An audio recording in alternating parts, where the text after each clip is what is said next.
Wishing you were here, I'd rise again. Wishing you were here. Rugby d'ici aujourd'hui avec Alexandre Olivon, joueur de CMP, mais pour ceux qui ne le savent pas aussi grand frère de Charles Olivon. Pour ceux qui ne te connaissent pas justement, qu'est-ce que tu fais dans la vie, quand as-tu commencé le rugby et où est-ce que tu as joué? Alors moi c'est simple, j'ai commencé à CMP, donc ça fait 20 ans que j'ai ma licence au SPUC. Pour la petite histoire, on a commencé avec mon frère parce que mon père à la fin de sa carrière rugbystique s'est occupé de l'école de rugby. Et comme il s'y occupait, il a amené mon frère et moi. C'était plus simple, ça libérait du temps pour maman. Donc voilà, on a commencé ensemble au SPUC et puis on y a joué. J'ai fait toutes les équipes en école de rugby, les équipes de jeunes à l'entente. Et puis voilà, en senior à CMP.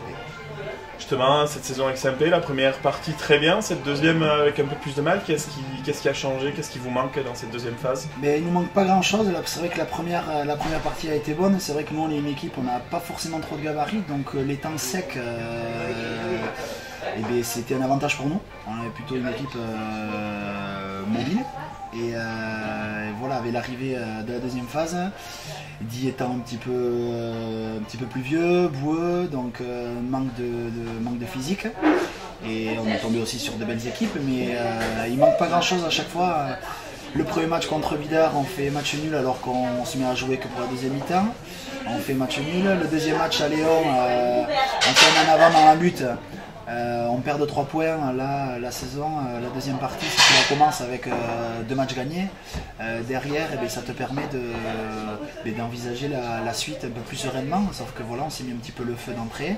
Derrière, on a reçu Souston qui est la meilleure équipe pour moi de ce championnat. Et puis voilà, puis après ça s'enchaîne, quelques blessures, quelques suspendus.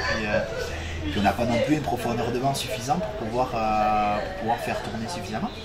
Donc, mais bon, en tout cas, c'est très formateur. L'année dernière, on a fait une saison bien moins bonne. Là, cette année, très bonne première phase. La deuxième, il faut s'en servir pour l'année prochaine, pour pouvoir continuer à progresser. Mais en tout cas, c'est un très très bon niveau et je pense qu'on s'amuse.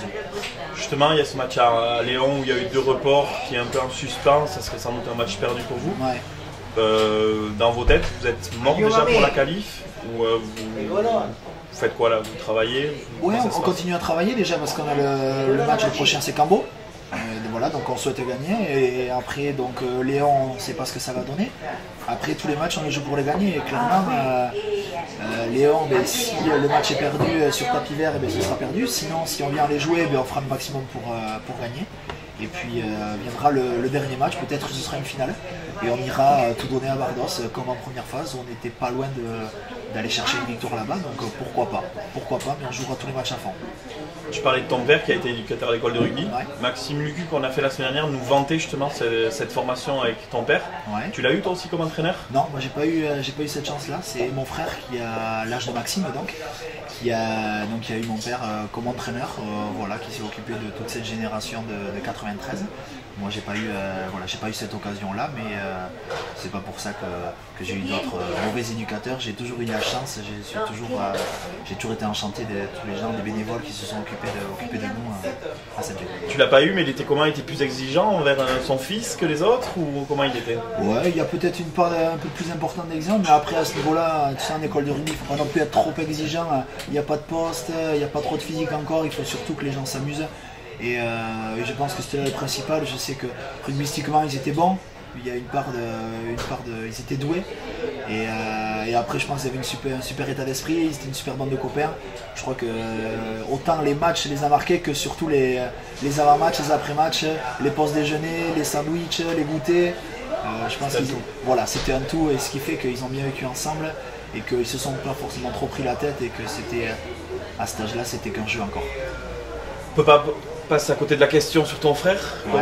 Comment tu le gères? Tu lui parles rugby, vous parlez de cette situation, ou tu essayes de parler de toute autre chose pour éviter de ressasser le fait qu'il joue pas beaucoup en ce moment? Ouais, on en parle un petit peu. Après, parce que moi aussi j'aime le rugby, donc je suis parfois un petit peu curieux. J'aime bien lui poser quelques questions sur les joueurs qu'il côtoie, sur ses entraînements, sur comment ça se passe. Voilà, ça éveille ma curiosité, mais je ne vais pas trop être perturbant dans le sens où je vais tout le temps lui parler rugby, quoi. Parce que je peux comprendre qu'il a déjà suffisamment de contraintes. rugbystique déjà au sein du club, plus en dehors en termes de partenaires, d'images, etc. Que quand il rentre ici ou quand il s'adresse à des gens de la famille ou à des copains, éviter de lui ressasser ça. Plutôt, je pense quand il est avec nous, c'est plutôt pour penser à autre chose, pour parler d'autre chose. Parce que avant d'être un joueur de rugby, c'est quand même Charles Olivon. Justement, tu n'as pas le nom d'Olivon sur les réseaux sociaux. C'est quoi? C'est pour pas qu'on t'embête? C'est des supporters un peu envahissants? Non, même pas. C'est de point de vue professionnel, voilà, pour avoir une certaine confidentialité sur les réseaux sociaux, voilà, pour pouvoir avoir mon petit jardin à moi et pas être embêté, pour pas être pollué de par le point professionnel. Et puis, j'y avais pas pensé, mais point de vue supporter, j'ai pas eu le cas, mais bon, vaut mieux prévenir que guérir. Est-ce que tu as un club que tu supportes dans le rugby professionnel? L'Aviron Mayonnais, ouais. J'ai été, je le suis toujours depuis que l'Aviron est monté en top 14, enfin, c'était le top 16 à l'époque. Depuis, j'ai toujours eu la carte. Donc, il y a moi, il y a Charles qui était abonné, et il y avait ma mère qui y était également. Et donc, Charles a bien évidemment laissé la carte quand il est passé des tribunes au terrain. Et ben nous on a toujours gardé, j'ai toujours l'abonnement, même si j'y vais un petit peu moins, c'est compte tenu des matchs qu'on a le dimanche, la Pro D2 c'est le vendredi donc on a entraînement ou le dimanche on a un match, mais je suis toujours supporter de l'Aviron Mayonnais. Ouais. Est-ce que tu te vois jouer ailleurs qu'à Saint-Pé? Bon aujourd'hui, il faut jamais dire jamais, mais bon aujourd'hui je vais faire 26 ans, je suis plus proche de la fin que du début. Oh t'es jeune. Ah ouais je suis encore jeune mais bon, je suis plus proche de la fin que du début, je pense que si j'avais peut-être tenté ça aurait été avant, mais... Maintenant, je pense que je finirai à Saint-Pé tranquillement avec les copains. Je pense que pour partir, c'était peut-être avant à le faire. Mais voilà, maintenant, je suis joueur de Saint-Pé, je pense le rester. J'aurais été l'homme d'un seul club. Dernièrement, Maxime Lucu qui sort de ce club qui est à Biarritz aujourd'hui, ton frère à l'Aviron, c'est quoi? C'est une génération ou c'est ce club qui a une formation peut-être différente, qui a une exigence au niveau de la formation? Non, il y a aussi Chimoun Lucu. Chimoun aussi. Qui est à Mont-de-Marsan, qui n'est pas de la même génération pour le coup. Pas de la même génération, qui a un an de plus que moi. Je sais pas si c'est une génération. Peut-être le club, mais encore je suis pas convaincu que quand ils étaient à Saint-Pé, il y avait vraiment une exigence de résultat. Je pourrais pas trop te répondre à la question, je sais pas. Après, c'est sûr qu'ils sont doués parce que depuis tout petit ils y sont. Chimoun, Maxime, Charles, comme les autres. Je te dis, depuis l'âge de 5-6 ans, tout le monde y est. Donc on a touché du ballon et on le connaît par cœur. Après, voilà, eux ont des dispositions. Charles a un gros physique. Maxime a un physique tout à fait quelconque, mais ça ne l'a pas empêché de par sa technique et sa qualité d'être au plus haut niveau de comme Chimoun. Et c'est tant mieux pour eux. Après, bien évidemment, il n'y a rien sans rien. S'ils sont là aujourd'hui, c'est qu'à un moment donné, ils y ont travaillé. Moi, je vois avec Charles, il y a vraiment beaucoup travaillé. Je pense que pour Chimoun et Maxime également. Donc, s'ils sont là, ils le doivent surtout à eux-mêmes. Le SPUC peut-être un petit peu, mais je pense que c'est surtout à eux et à leur travail qu'ils le doivent. Petite dernière question, quel est le club de la poule qui t'a impressionné? Quel est le club qui, pour toi, sera champion Côte de Basque-Landes dans la fin d'année? Souston. Souston sans la moindre hésitation. Ils ont un gros effectif, ils ont devant des joueurs avec beaucoup de physique. Derrière, ils ont des pattes.